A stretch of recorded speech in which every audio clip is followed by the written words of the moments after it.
Welcome to ETV prime.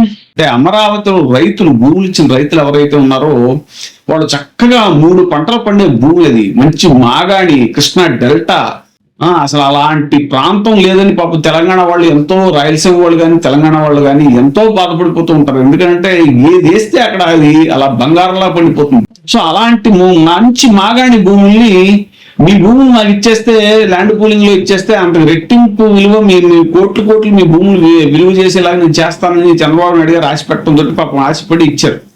సరే, వాళ్ళకి చంద్రబాబు నాయుడు గారు వాళ్ళకి కావాల్సిన వాళ్ళకి ఎలా ఇచ్చుకున్నారు ఏంటి, వాళ్ళు ఎలా ఆల్రెడీ భూములు అక్కడ కొనేశారు, అక్కడ మనం అనుకున్నట్టు ఇన్సైడర్ ట్రేడింగ్ అదంతా వేరే వ్యవహారం. వాళ్ళకి ముట్టాల్సిన వాళ్ళకి అంతా ముట్టేసింది. వాళ్ళకి లాభం ఎవరికి చేకూర్చాలనుకున్నారో వాళ్ళు లబ్ధిదారులు సెపరేట్. కానీ పాపం ఎవరైతే నిజాయితీగా భూములు ఇచ్చారో, మధ్యతరగతి పేద రైతులు ఎవరైతే ఉన్నారో, 1 ఎకరం 2 ఎకరాలు 3 ఎకరాలు 10 ఎకరాల లోపు వాళ్ళు ఎవరైతే ఉన్నారో వాళ్ళంతా పేద మధ్యతరగతి, ఎగువ మధ్యతరగతి, దిగువ మధ్యతరగతి ఈ రైతులు అనమాట. ఈ బాపతు వాళ్ళంతా కూడా వాళ్ళు కూడా ఆశపడ్డారు. పాపం ఏముంది, ఇప్పుడు మనం ఎంత చేసినా ఎకరానికి 1 లక్ష 2 లక్షలు కూడా రావడం గగనం సంవత్సరానికి అని అనుకుంటారు. బట్ వస్తాయి, అక్కడ జాగ్రత్తగా చేసుకుంటూ వచ్చేవి కూడా ఉన్నాయి. అక్కడ మంచి మాగాడే భూములు కాబట్టి. కానీ ఇంకా కోట్లలో వచ్చేస్తున్నసరికి ఎవరైనా ఆశే కదా. ఇప్పుడు అలాంటి వాళ్ళు పాపం ఆ భూములు ఇచ్చేసరికి మొదటి విడత దగ్గర 30,000 ఎకరాల భూములు ఇచ్చిన రైతులకి ఇప్పటిదాకా అసలు ఏమాత్రం వాళ్ళకి ఇస్తా ఉన్న ప్లాట్లు ఇవ్వలేదు, ఇది ఇవ్వలేదు. సరే, అక్కడ ఎప్పుడు పూర్తవుతుందో నవనగరాలు అంటారు, ఇంకోటి అంటారు, సింగపూర్ స్థాయి రాజధాని, ఇంకో రాజధాని స్విట్జర్లాండ్ లో, అవన్నీ ఎప్పుడవుతాయి తర్వాత విషయం. కానీ కనీసం ముందు వాళ్ళకి ఇస్తానన్న ఆ ప్లాట్లు ఏవైతే ఉన్నాయో, కమర్షియల్ ప్లాట్లు లేకపోతే నివాస స్థలాలు ఏవైతే ఉన్నాయో అవి కూడా ఇవ్వకుండా దాదాపు 2015-16లో తీసుకున్నటువంటి ఆ పొలాలు ఇప్పటిదాకా ఆల్మోస్ట్ 10 ఏళ్ళు అవుతున్నా కూడా వాళ్ళకి ఇంకా ఒక కొలికి తీసుకురానటువంటి పరిస్థితి.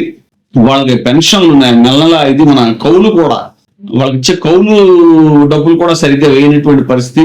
కానీ జగన్మోహన్ రెడ్డి గారి టైంలో పాపం ఆయన కౌలు కూడా సిన్సియర్గా వేసాడు ఆయన.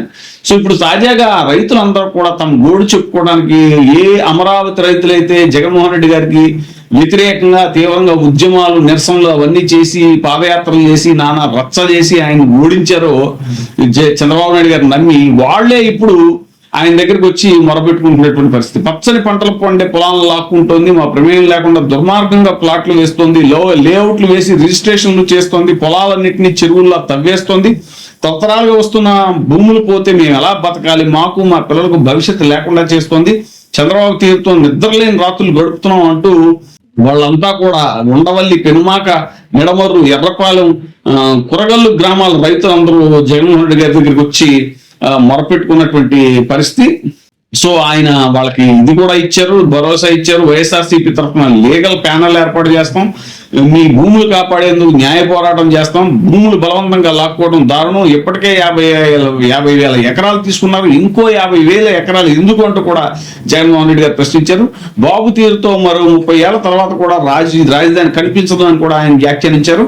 అక్కడ నిరంతరం పనులు, కమిషన్లు అదే ప్రభుత్వ లక్ష్యం. అందుకే ఎయిర్పోర్టు, రైల్వే స్టేషన్లు, పోర్టు, మెడికల్ కాలేజీలు ఉన్నటువంటి మావిగాన్ని మేము ప్రతిపాదన చేస్తే ఆ దిశగా అడుగులు పడట్లేదు.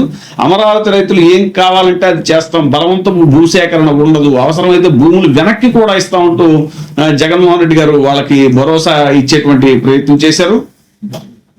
రైతులను సంతోషపెట్టే విధంగా ఉండాలి అన్నదే మా అభిమతం. ముందు నుంచి మా వైఖరి అదే, మీకు అన్ని విధాలుగా అండగా ఉంటాం అని రాజధాని అమరావతి ప్రాంత రైతులు వైఎస్ఆర్సీపీ అధ్యక్షుడు, మాజీ ముఖ్యమంత్రి జగన్మోహన్ రెడ్డి గారు భరోసా ఇచ్చారు. రైతు భూములను ప్రభుత్వం బలవంతంగా లాక్కోవడం దారుణం, బాధితుల తరఫున న్యాయ పోరాటం చేస్తామని చెప్పారు. వారికి బాస్టర్గా నిలిచారు. రైతుల భూములను లాక్కోవడానికి దౌర్జన్యం చేస్తున్న వారందరూ పని పడతామని, తప్పు చేస్తున్న ప్రతి ఒక్కరూ మూల్యం చెల్లించాల్సిందే అని కూడా స్పష్టం చేశారు.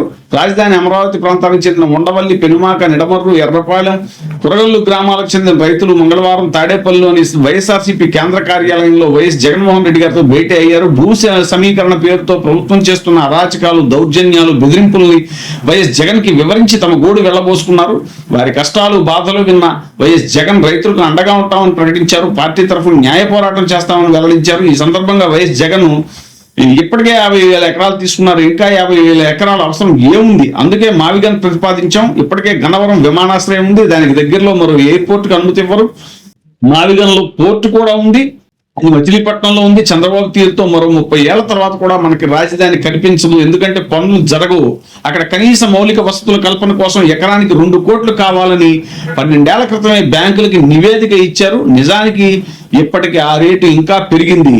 ఈ లెక్కన రోడ్లు, డ్రైనేజీ, నీరు, కరెంటు వీటన్నిటికీ ఎన్ని కోట్లు ఖర్చు చేయాలి అంటూ కూడా జగన్మోహన్ రెడ్డి చెప్పడం జరిగింది. మాది రైతు పక్షపాత ప్రభుత్వం, రైతులను సంతోషపెట్టే విధంగా ఉండాలి అన్నదే మా అభిమతం. ముందు నుంచి మాది అదే వైఖరి. కొండవీటి వాగుపై ఎత్తిపోతల పథకం వల్ల ఎలాంటి ప్రయోజనం లేదు. ఇక్కడ రైతులకు నష్టం కలగకూడదనే మావిగాను ప్రతిపాదించాం. ఆ ప్రాంతంలో ఎయిర్పోర్టు, రైల్వే స్టేషన్లు, పోర్టు, మెడికల్ కాలేజీలు ఉన్నాయి. కానీ ఈ ప్రభుత్వం మాత్రం 0 నుంచి కడతామని అమరావతిపై వెనక్కి తగ్గట్లేదు. అక్కడ నిరంతరం పనులు, నిరంతర కమిషన్లు, అదే ప్రభుత్వ లక్ష్యం. ఇంకా రియల్ ఎస్టేట్ వ్యాపారం, అదే చంద్రబాబు ఉద్దేశం. రాజధాని పనుల్లో భారీగా అవినీతి జరుగుతోంది. అవసరమైతే భూములు వెనక్కి కూడా ఇస్తాం. రైతులకు ఏం కావాలంటే అది చేస్తాం. బలవంతంగా భూసేకరణ అనేది ఉండదు.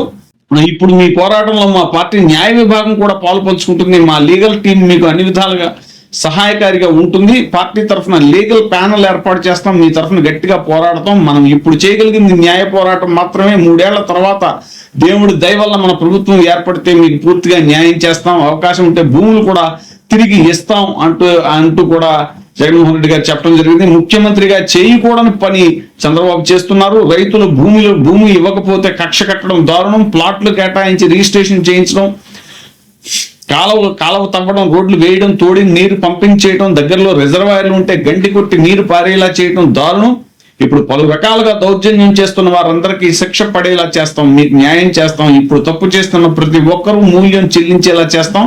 మీ తరఫున పోరాడేందుకు లీగల్ కమిటీ వేయడం ద్వారా అమరావతి రైతులకు న్యాయం చేయడానికి అన్ని విధాలా ప్రయత్నిస్తామని వైఎస్ జగన్ అమరావతి రైతులకు భరోసా ఇచ్చారు. సో ఇది మొత్తానికి ఏంటంటే పాపం మళ్ళీ వాళ్ళు తిరిగి జగన్మోహన్ రెడ్డి గారిని ఆశ్రయించాల్సిన దుస్థితి దోపురించింది కేవలం చంద్రబాబు నాయుడు గారి మంకుపొట్టు విధానాల వల్ల అనేటువంటిది మావిగాని ప్రతిపాదించాం. ఇందుకే ఈ సమస్యలన్నీ ఉంటాయనే మొదటి నుంచి మేము అమరావతి విషయంలో డీసెంట్రలైజ్ చేయాలనుకుంటున్నాం. ఇప్పుడు సరే డీసెంట్రలైజ్ బదులు అసలు మావిగాని ఏదైతే ఉందో మచిలీపట్నం, విజయవాడ, గుంటూరు పరిసరాలను కలుపుతూ, ఆ సిటీలను కలుపుతూ ఏర్పాటు చేయడం వల్ల ఇంత డబ్బులు అక్కడ పోయాల్సిన పని ఉండదు అని చెప్పేసి మళ్ళీ మరోసారి స్పష్టంగా మావిగాని యొక్క అవసరాన్ని నొక్కి చెప్పారు జగన్మోహన్ రెడ్డి గారు. చూడాలి ముందు పరిణామాలు ఎలా ఉంటాయి. ఇప్పుడే సబ్స్క్రైబ్ చేయండి, లైక్ చేయండి, షేర్ చేయండి. WAY TV ప్రైమ్, నీ ఉత్తమాభిరుచుల సమ్మేళనం.